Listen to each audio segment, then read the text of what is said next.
Where are we going, Papa? We are going out to dinner, a much-needed date for the first time. A date. A date? What is that? What? But our first date in like 3 months. And then we are going to see me for the first time, Legends of Oz, and you for the second time, the real litmus test. You saw it last night, right? You enjoyed it. So now I'm really the decision maker on these things. Just to let everyone out there in the interwebs know. No, I don't think so. I'm the decision maker. I am. So here's what's really going on. I'm the my wonderful mother-in-law has decided to watch the baby tonight, so we can go out together, and we're gonna go grab some dinner, and then we're gonna go see Legends of Oz: Dorothy's Return together. Now, I already took notes on the first time I saw it and drew some conclusions. I did not see it in 3D the first time, but we're going to see it in 3D tonight, so I'm excited about that. And also I wanted to see what a non-Oz enthusiast thinks versus what my initial reactions were, which of course were positive. And I'll give you a more in-depth review than that, obviously, but I wanted to see it again because, you know, I got really wrapped up in the emotion of Oz the Great and Powerful and completely glossed over the things that were wrong about it. And there were a lot of things that were wrong about it. But this film, for me, I think is going to be the return to Oz of our generation. So that's a huge endorsement if you know me. So can't wait to see what Papa thinks about it. We'll see. I'm a harsh critic. Having a hard time leaving the baby, though. That is really, really difficult for me. I have such a hard time leaving her with other people, but we'll be okay. Love you guys. Anytime, no blocking. So, give me some initial thoughts. What are you thinking in terms of your expectations? Low. Really? Even after everything I told you at dinner? Just to piss you off. Low. Here's the like bar. That? Here's where I'm thinking. You know what? You're going to see Roger Stanton-Baum in like 3 weeks, and I'm going to show him this video. And I will tell him he's a wonderful man, and I love his book. You didn't read the book. That's why it's wonderful, because I don't even have to read it. Are you going to read it before we go to the festival? I'm a father with a full-time job. No. She was good, right, Mom? Yeah. Everybody say hi to my mother-in-law. Hello. Hello. She babysat for us tonight. Thank you so much. We love you. All right. Off to talk about what we thought. We took notes. So we just got back from seeing Legends of Oz: Dorothy's Return together. I saw it last night. Stop it! I haven't done anything. I can tell you're doing something. I'm not doing anything. You're such a jerk. Last night when I went, stop! I'm gonna be able to watch the video and know exactly what you did. I'm not gonna know anything. Okay. So I wrote all kinds. I'm really not doing anything. Okay, so I wrote all kinds of notes last night when I went, and I waited to record this because I wanted to see if my feelings would change at all. But my feelings have stayed pretty the same. But let's talk about your points first. Okay. So, we talked a little bit in the car. Mm-hmm. So, how are you feeling right now about it? Couple points. I thought that going into it, I was going to be underwhelmed. And there were certain parts of it that pretty much was on par with how I felt. I thought the music was much better than the animation. And the animation for certain characters just really didn't gel properly. So you think animation was a weak point? Certain characters' animation. I thought the characters that should have been, it should have been more even throughout. But you can tell that the animation department put their best people on the Jester. Because his facial features were stronger and more in the forefront. But then when you look at like characters back in Kansas or even just Dorothy in general, it was just more like Super Sims, It wasn't anything crazy. It looked like a glorified video game clip, Do you think that we are a bit spoiled because most of the content we see in animation is done by Disney and Pixar, and that... Oh yeah, I mean Disney and Pixar, there's a reason why they're so big, is because they have all the best of the best, and everyone's the best, so... Now keep in mind, folks, Vito would not have gone to see this movie if he was not married to me. He's not an Oz enthusiast in the same way I am. He's an Oz fan, but he's not... Like, how do I put that? You wouldn't... If you were a man on your own, You wouldn't be going to Oz festivals and seeing the movies and stuff. Yes, if I was a single man that was not married to an Oz fanatic, I probably would have not gone out on a Friday night to see a kid children's movie. No. Now, so you thought the music was a strength, though, right? Yeah, the music was definitely a strength. I mean, everything's a strength when Bryan Adams is involved. Seriously. Tell me, have you ever really ever loved a woman? That should have been in the movie. Well, have you? Of course I have. It's way back in high school. All right, anyway. So getting to my notes.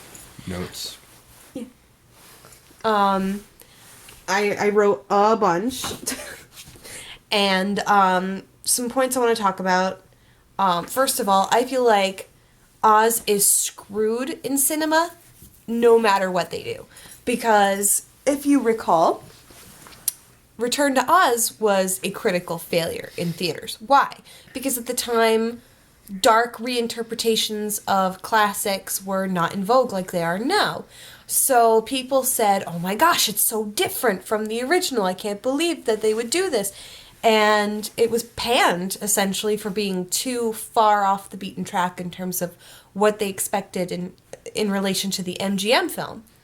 It became a cult classic down the line because it was, up until then, the truest interpretation of a bomb book. A bomb Oz book. Now, this one is receiving criticism for being too similar to the MGM film in a lot of ways, or trying to emulate it, or being too light and fluffy. And let me just clarify, this was mismarketed in a lot of the same way that Return to Oz was, in that it made it look a lot more child-friendly than it was. I was wondering what the PG rating was for, and now I know. Holy McGillicuddy. There are some seriously dark scenes and dialogue in this film that I did not expect to see, especially when involving the joke. Oh, the jester was seriously scary and would have certainly scared me as a child. What do you think on that point? Yeah, I mean, it's not a film you should really bring any kid like 8 or younger. There's definitely some scary elements to it. Like, that's what Vic said, that's why it's PG, not G. Still a kid's movie, but not a teeny kids movie. Yeah, and I think it was, like, when they showed the commercials, they really focused on, like, Candy County and the fluffy parts of it, and they really glossed over just how creepy it got in parts. I don't want to spoil anything, so I'm going to refrain from telling you exactly what, but you'll know what I'm talking about when you go see it. I loved the opening sequence, and I feel like it reminded me a lot of the opening to Journey Back to Oz. Have you seen that one? The one with Liza Minnelli as Dorothy? No. Okay, so for those of you who've seen that one, it reminded me of that a lot. In a really good way. I liked it. What else? I liked that there was a bit of a time difference between how time in the Land of Oz worked and how time in Kansas worked. I thought that was kind of sci-fi and cool. Oh, and I really thought that, see, one of my big problems with Oz the Great and Powerful was that I felt like James Franco and Mila Kunis didn't do well in a period piece. I felt like their cadence was just way too contemporary. And I feel like they solved that problem with Lea Michele, which I think would have been a similar problem, except that they set Kansas in modern times. And I feel like that dealt with a lot of that problem right off the bat. So, yay! Good choice, filmmakers! So I thought that Glinda her design was really similar to Billy Burke's look, which I don't think hurt it at all, except that Bernadette Peters is a super talented woman, and I feel like they way underused her. She didn't have her own song, and she was barely in it, and I understand why, but I just feel like it's a waste of Bernadette Peters. Like, if you're gonna cast her, give her a darn song, please! I wrote the jester is no joke, and that's true. He was a really formidable villain with an awesome villain song. Like, he put him up against any Disney villain. Like Vito said, the music was a really strong point. The music was excellent. What song stuck out to you the most? Love song. Love song between Marshmallow and the China Princess. You liked that? It was. It was pretty. Romantic, huh? Yeah, it You was. felt a romantic mood? Oh, it was so romantic.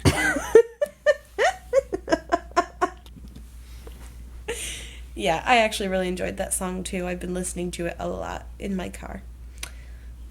Because I love you.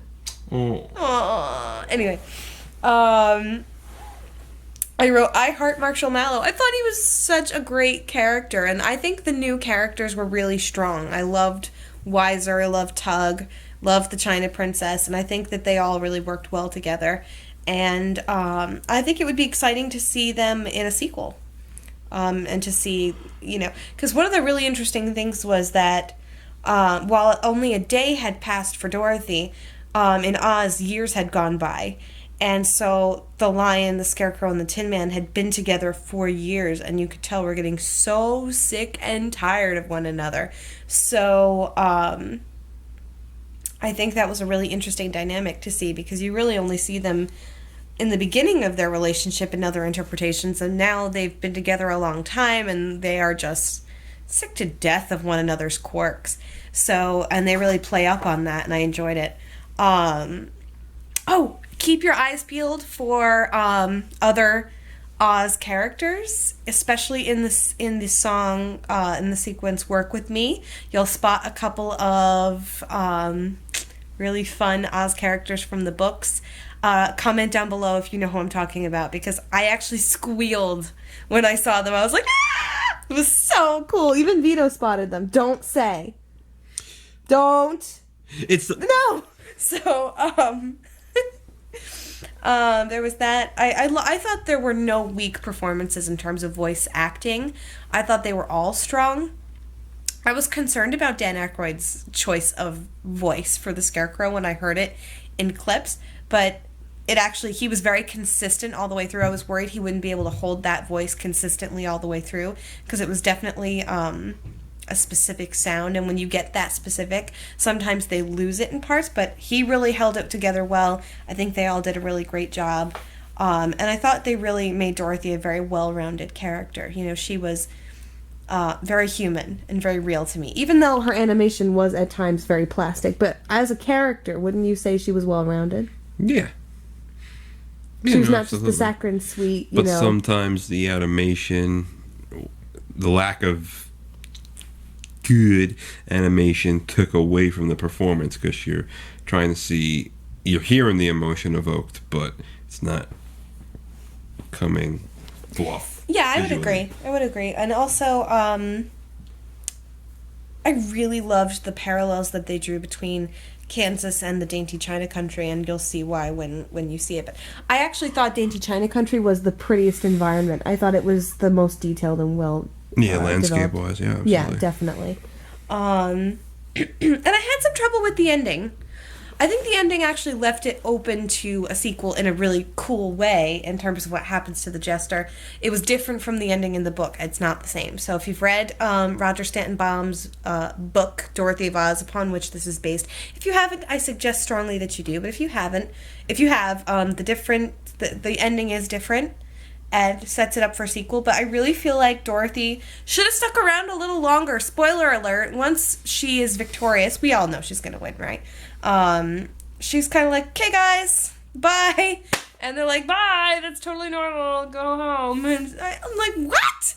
If time in Oz is different than time in Kansas and you're not going to miss anything in Kansas, stay a couple of days and see these people that you love so much for a couple of days. Have a meal. Have a meal, for Christ's sake. Break some bread. Isn't that such an Italian thing to say? Why didn't they eat? Why did they eat?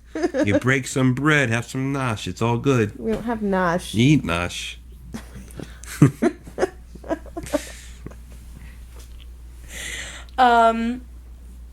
Yeah, so my general review would be that it was a very positive experience for me. I always love seeing Oz on film on the big screen, and I was kind of disappointed because both nights that I've gone, there have been less than 10 people in the theater. and it was really disappointing. Oh, and I did see it in 3D tonight, and it actually lends itself really well to 3D. I thought the 3D elements really worked well in this one. What do you think? Worked. Yeah, it worked. I think that it worked really well. You can see it either way, and it won't detract from the experience if you don't see the 3D. So if you don't have the money to spend, don't waste it. But I was really disappointed. There were literally maybe, 7 people in the theater? I didn't count. A couple families. And last night when I went, I was one of 3. So there was a couple that was really obnoxious and talking about their private life. Gross. Totally appropriate. Totally appropriate at a PG movie. Oh, well, it was 9:50 at night. Anyway, so yeah, my experience was generally positive, and I hope they continue to make Oz films. But it's not going to be a critical success, guys. We're not going to see many positive reviews from non-Oz fanatics because they don't understand the lore and the world from which these characters derive. They only have the 1939 film as a frame of reference, and that becomes a problem when you're basing your characters on the book. But I loved it, and I will definitely be seeing it again and buying the Blu-ray. I think that Dorothy is such a great role model as she was in this film. I think that girls can really look up to her stick-to-itiveness and her proactive behavior, and the fact that she's not willing to sit around and wait to be rescued. She wants to get up and do something. And she's mad when people around her are like, somebody else will take care of it. No, don't wait around for somebody else to take care of your problems. Get up and do what you have to do. Oh, Glinda had such a poignant line. Oh, what was it? Oh my gosh, do you remember what I'm talking about? I leaned over and said that was such a political line. Remember? When she said that no good can come of the reign of a fool. Oh, I loved that.